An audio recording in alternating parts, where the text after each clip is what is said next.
کہہ رہے ہیں ایمان لانے والے آ جائیں، جنگ اور جہاد شروع ہو گیا۔ میرے بھائی وہ اپنا ہاتھ پیچھے کر لیتے ہیں اور جوتیاں پہنتے ہیں، سامنے تلوار رکھی ہوئی ہے، تلوار کو ہاتھ لگا کر تلوار کو اٹھا کر یہ چلنا شروع کر دیتے ہیں۔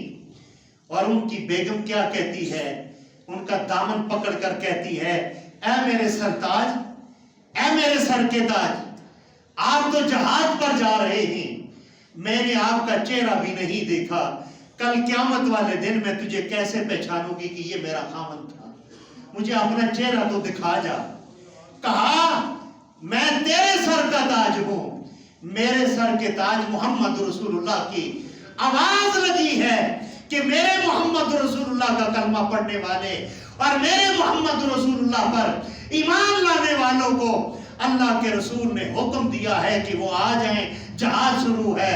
اے میری بیگم، میں تیرے سر کا تاج ہوں، میرے سر کے تاج کا اعلان یہ ہوا ہے، میں تیرے جیسی ہزار دلنے قربان کر کے میں محمد رسول اللہ کی بات میں لبیک کہنے کو تیار ہوں۔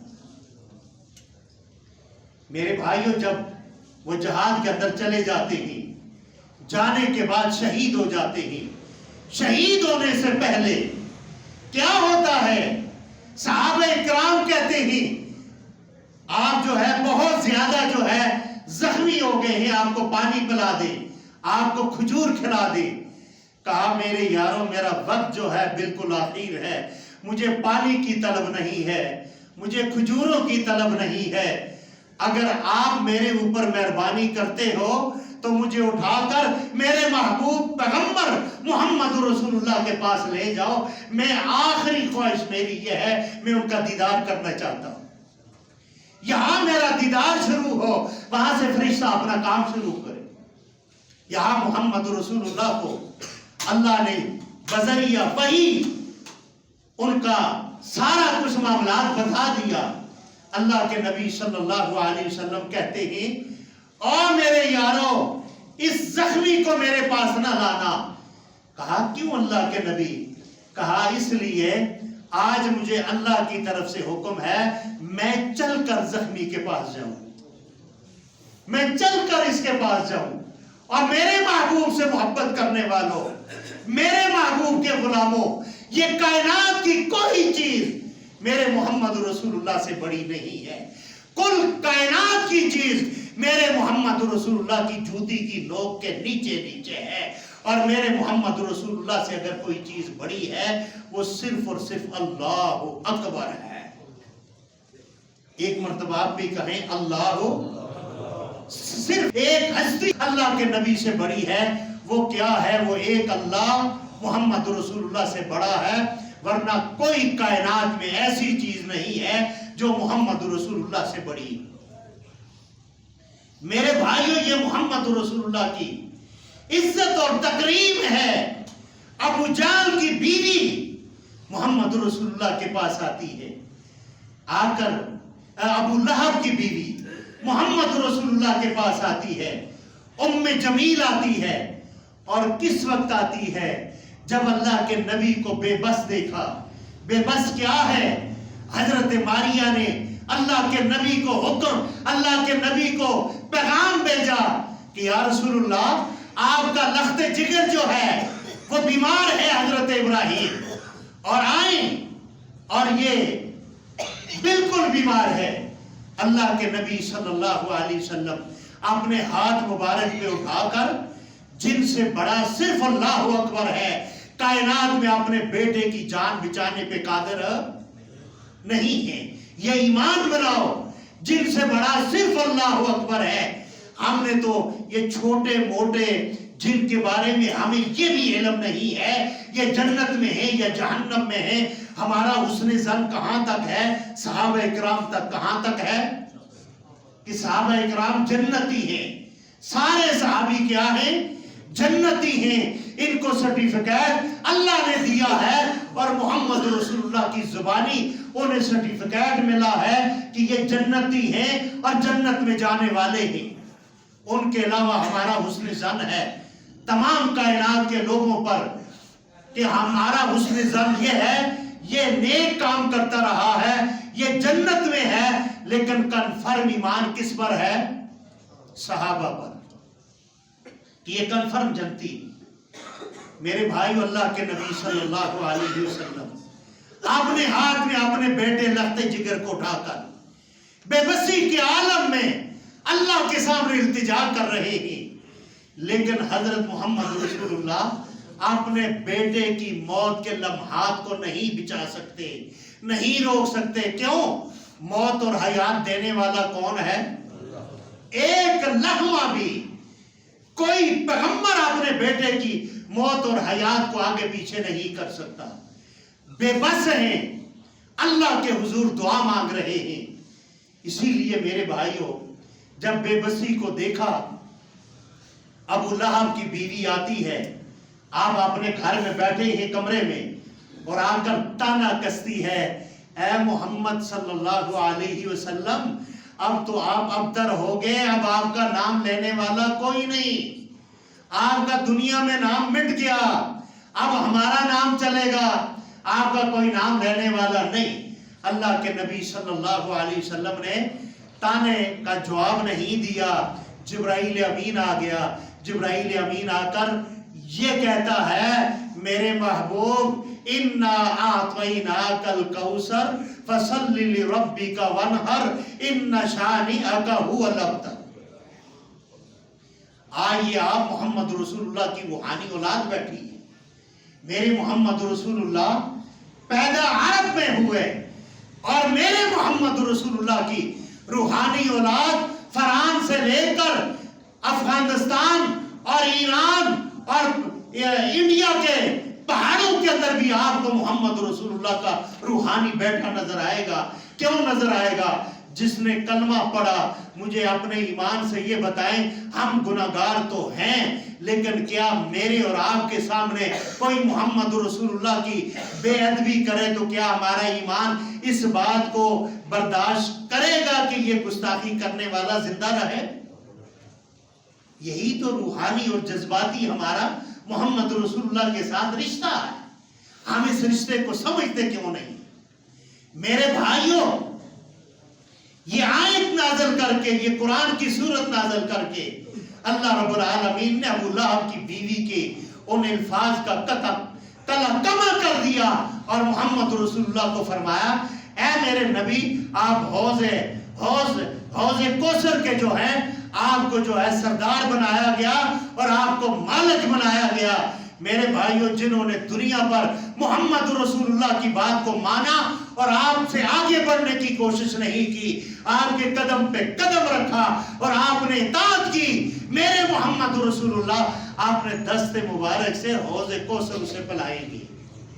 اور جب ایک مرتبہ جس نے حوض کوثر سے ایک پیالہ پانی کا پی لیا، پھر 1000 سال کا دن ہوگا، اس آدمی کو پیاس نہیں لگی۔ کیا ہے دنیا کے اندر؟ اور یہ دنیا کیا ہے؟ یہ ہم تو اس کے اندر لا تقدموا بین یدی اللہ ورسولہ۔ میرے بھائیوں، آج ہم قرآن کو پڑھتے ہیں، اور یہ جو حدیث آپ کے سامنے میں نے پڑھی حضرت علی رضی اللہ تعالیٰ عنہ کی، کہ قیامت کے قرب میں لوگ قرآن کے حروفوں کو نکالنے کے لیے کوشش کریں گے، ایک کان پہ ہاتھ رکھ کر سورہ فاتحہ کو پڑھیں گے، اگلی سورت کا بھی آغاز ایک آواز میں ہو جائے گا، ایک سانس میں ہو جائے گا، لیکن قرآن پر عمل کرنے والا کوئی نہیں ملے گا۔ آج قرآن اگر خوبصورت پڑھا جائے، سارے سبحان اللہ کہیں گے۔ اگر یہی آیت پڑھی جائے، ان الذین تدعون من دون اللہ، اگر یہ پڑھی جائے تو میرے بھائیوں پھر یہ کہا جائے گا سبحان اللہ۔ اگر اس کا ترجمہ پڑھا جائے تو لوگ کہیں گے مولوی اختلافی بات کرتا ہے، کیونکہ اس کے اندر یہ ہے کہ جن کو اللہ نے بنایا، اللہ کے مقابلے میں اللہ کی شکایتیں ان سے نہ کرو، اللہ کی شکایت اللہ سے کرو۔ اگر اللہ نے تمہیں اگر بیماری دی ہے، حضرت ابراہیم علیہ السلام کیا کہتے ہیں؟ فَإِذَا مَرِضْتُ فَهُوَ يَشْفِينِ، میں بیمار ہوتا ہوں، مجھے بھی شفا دینے والا کون ہے؟ جب اللہ شفا پیغمبروں کو دینے والا ہے تو آپ کو اور مجھے کیوں نہیں دینے والا؟ اللہ رب العالمین نے صرف آزمائش رکھی ہے، اور اس آزمائش کے اندر آج اگر دیکھا جائے لا تقدموا بین یدی اللہ ورسولہ، آپ اگر صرف اور صرف ایک شادی کو دیکھ لیں، اس شادی کے اندر آج ہم اللہ اور اللہ کے رسول سے آگے بڑھ جاتے ہیں، اس شادی کے اندر خالی اسلام کا نام رہ جائے گا، جیسے لا یبقى اسمہ، فرمایا کہ اسلام کا صرف نام رہ جائے گا، خالی نام کا اسلام ہوگا، نام کا مسلمان ہوگا۔ شادی 10 دن بعد ہوتی ہے، 10 دن پہلے وہاں پہ ڈھولکی رکھی جاتی ہے، اور کچھ بغیر ٹائپ اس طرح کے لوگ ہوتے ہیں کہ 10-15 دن پہلے وہاں پہ کنجریوں کو نچاتے ہیں، اور کنجریوں کو نچا کر کیا کہتے ہیں، ہم معاشرے کے معزز لوگ ہیں، اور پھر یہ کہتے ہیں ہم با اخلاق لوگ ہیں۔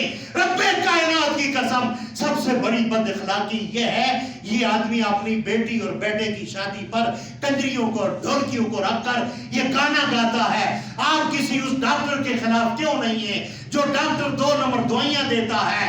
اس دودھ والے کے خلاف کیوں نہیں ہیں جو ملاوٹ کرتا ہے، جو کیمیکل ڈالتا ہے؟ آپ اس دکاندار کے خلاف کیوں نہیں ہیں جو ناپ تول میں کمی کرتا ہے؟ اور اللہ نے قوم شعیب پر آگ کا عذاب کیوں، آگ کی بارش کیوں کر دی تھی؟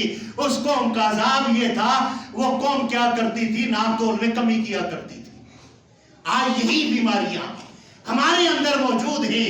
قرآن ہماری الماریوں میں ہے، قرآن ہماری الماریوں میں پڑا ہوا ہے، لیکن میرے بھائیو ہم قرآن سے اپنا علاج نہیں کرواتے۔ ہمیں اپنا علاج قرآن سے کرانا چاہیے۔ قرآن اس لیے نہیں آیا کہ کوئی جھگڑا ہو جائے اس کو قسم کے لیے اٹھا کے لا جاؤ، ہاتھ رکھنے کے لیے زمینوں کے فیصلے پر۔ یہی قرآن کہتا ہے جس نے ایک بالش زمین اپنی بیٹی کی وراثت کی زمین بھی اگر اس نے ہڑپ لی ہے، یہی قرآن کہتا ہے کل اس بھائی کے سر پر 7 زمینوں کا توق ڈال کر میدان محشر پر چھوڑ دیا جائے۔ یہاں تو ہمیں دینا اوکھا لگتا ہے، وہاں جو ہے عہدے نہیں چلتے، اس قبر کے اندر عہدے نہیں چلتے، اس قبر کے اندر اگر چلتا ہے تو غلامی رسول چلتی ہے۔ اور غلامی رسول کے خالی نعرے نہیں کہ غلامی رسول میں جان بھی قربان ہے، غلامی رسول میں رسم و رواج قبول ہے۔ یہ رسم و رواجوں کی قربانی دینے کے بعد بندہ ایمان والا بنتا ہے، ورنہ دم دم مسکل اندر، حرام حلال سب اندر، تو یہ ایسا نہیں چلے گا۔ وہ شاعر کہتا ہے 2 رنگی چھوڑ دے، یک رنگ ہو جا، یا سراسر موم ہو جا یا سنگ ہو جا۔ میرے بھائیوں آج ہم جو ہے اسلام سے بہت دور ہو گئے۔ یا ایھا الذین آمنوا لا تقدموا بین یدی اللہ ورسولہ، اللہ اور اللہ کے رسول سے آگے نہ بڑھو۔ اس کے باوجود ہمارا کوئی پیارا مرتا ہے تو ہم کیا کرتے ہیں، اس کے تیجے ساتے جلسے پر ہم بے تحاشا رقم استعمال کرتے ہیں، وہاں پر ایک کیلے کے 200 پیس بنا کر ہم اس کو جو ہے ایک ناک کی خاطر رکھتے ہیں، لیکن زندگی کے اندر یہ کبھی خرچ کرنے والا نہیں۔ اور فرمایا کہ وَأَنفِقُوا مِمَّا رَزَقْنَاكُم مِّن قَبْلِ أَن يَأْتِيَ أَحَدَكُمُ الْمَوْتُ فَيَقُولَ رَبِّ لَوْلَا أَخَّرْتَنِي إِلَىٰ أَجَلٍ قَرِيبٍ فَأَصَّدَّقَ وَأَكُن مِّنَ الصَّالِحِينَ۔ اگر اس کو زندہ کر کے دنیا پہ لایا جائے تو یہ ایک ہی کام کرے گا، فَأَصَّدَّقَ وَأَكُن مِّنَ الصَّالِحِينَ۔ یہ خواہش تو وہاں بھی کرے گا، یا اللہ مجھے دنیا میں ایک مرتبہ بھیج، میں نے دنیا پر صرف اور صرف کیا کرنا ہے، ایک صدقہ کرنا ہے، اور صدقے کے ساتھ نیک اور صالح بندہ بن کر آنا ہے۔ لیکن اللہ کہے گا نہیں، تیرا وقت ختم ہو گیا۔ یہ دنیا کا جو وقت ہے یہ اللہ نے مجھے اور آپ کو ایک غنیمت دی ہے۔ ابھی میرا اور آپ کا وہ دروازہ بند نہیں ہوا جس کو سکرات کے بعد بند کیا جائے گا، ابھی میرا اور آپ کا دروازہ کھلا ہے۔ ایک مرتبہ میرے رب سے یہ طلب کی جائے، اے اللہ مجھے معاف فرما دے، میرا رب کہتا ہے تیرے الفاظ کہنے کی دیر ہے، تیرے الفاظ منہ کے اندر رہیں گے۔ میرا رب کہتا ہے میں تمہیں معاف کرنے پہ قادر ہوں اور کسی سے پوچھنے کا مشورہ بھی نہیں کرتا، میں 1 منٹ سے پہلے تمہیں معاف فرما دوں۔ لیکن ایک مرتبہ اللہ کی طرف رجوع کر کے دیکھیں میرے بھائیوں. آج ہم قرآن سے اپنا علاج نہیں کرواتے تو ہمیں کیا چاہیے؟ ہمیں قرآن سے اپنا علاج کرانا چاہیے. قرآن وہ ہے جس کے بارے میں یہ حدیث موجود ہے کہ وہ زمانہ آئے گا، اس زمانے کے اندر لوگ ایسے ہوں گے قرآن کو صحیح معنوں میں پڑھیں گے، قرآن کو ایک کان کے ساتھ ہاتھ لگا کر پڑھیں گے، لیکن قرآن سے رہنمائی حاصل نہیں کریں گے. مسجدوں کا ذکر اس کے اندر آیا، لوگ مسجدوں کے اندر اپنی اپنی محفلیں جمائیں گے، اپنی اپنی باتیں کریں گے، دنیاوی باتیں کریں گے. یہی مسجدیں تھیں جن کے اندر لوگ آ کر اللہ کو یاد کرتے تھے. آج ٹولیاں بن کر ان مسجدوں کے اندر اپنی اپنی باتیں کرتے ہیں دنیا کی. میرے بھائیو اس سے اللہ کے نبی نے منع فرمایا.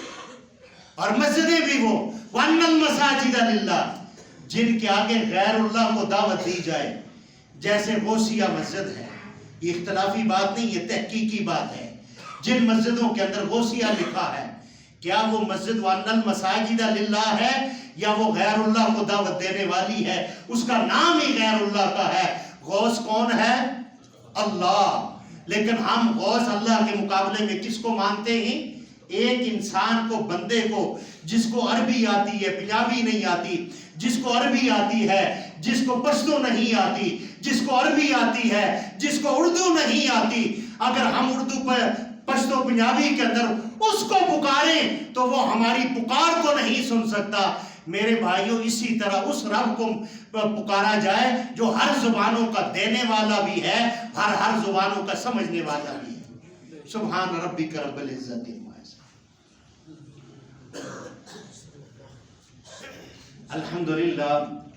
الحمدللہ حمدا کثیرا کما امر.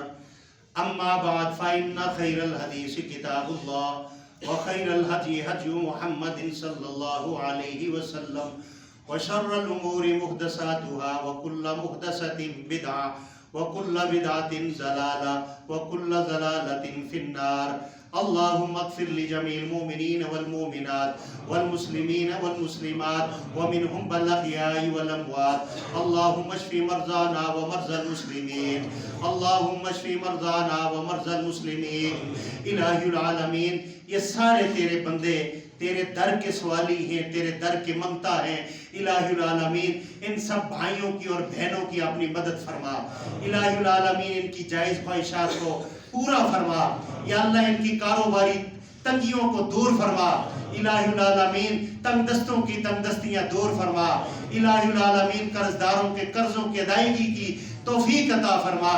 الہی العالمین ہمارے حاجی لطیف صاحب جو اس مسجد کے پڑوسی بھی تھے اور نیک اور اچھے انسان تھے ہمارے سامنے، الہی العالمین ان کی مغفرت فرما.